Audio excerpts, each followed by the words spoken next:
കൊല്ലത്ത് അഭിഭാഷകർ കോടതി ബഹിഷ്കരണ സമരം താൽക്കാലികമായി നിർത്തി. ജില്ലാ ജഡ്ജി നടത്തിയ ചർച്ചയിലാണ് സമരം നിർത്തിവെച്ചത്.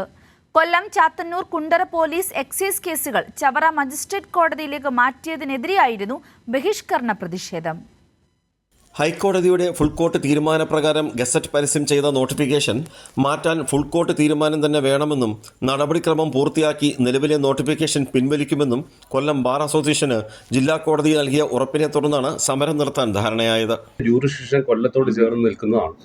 അത് ഈ ചാത്തന്നൂർ പോലെയുള്ള സ്ഥലങ്ങളിൽ എക്സൈസ് കേസുകൾ ചവറയിലേക്ക് പോകുമ്പോൾ എത്രത്തോളം ദൂരം അവർ സഞ്ചരിക്കണമെന്നുള്ള വസ്തുത പോലും കണക്കിലെടുക്കാതെയാണ് ഈ ഒരു ജൂറിസ്ഡിക്ഷൻ മാറ്റം തീരുമാനിക്കപ്പെട്ടിട്ടുള്ളത്. അത് ബാർ അസോസിയേഷൻ്റെ ശ്രദ്ധയിൽപ്പെടുത്തുകയോ ബാർ അസോസിയേഷനുമായിട്ട് എന്തെങ്കിലും ഒരു ചർച്ച നടത്തുകയോ ഈവൻ ഒരു പേപ്പർ പോലും ബാർ അസോസിയേഷൻ നൽകാതെയാണ് ഇത്തരത്തിലൊരു തീരുമാനം വന്നിട്ടുള്ളത്. തിരുത്തിയ നോട്ടിഫിക്കേഷൻ വരും വരെ കോടതിയിൽ നിലവിലുള്ള കേസുകൾ ചവറയിലേക്ക് അയക്കില്ല. റീനോട്ടിഫിക്കേഷൻ ഗസറ്റ് വരുന്നതുവരെ മാറ്റപ്പെട്ട പോലീസ് എക്സൈസ് സ്റ്റേഷനുകളിൽ രജിസ്റ്റർ ചെയ്യുന്ന ക്രൈം കേസുകൾ തിരികെ കൊല്ലത്തേക്ക് മടക്കണമെന്ന ആവശ്യവും അംഗീകരിച്ചു. കൈരളി ന്യൂസ്, കൊല്ലം.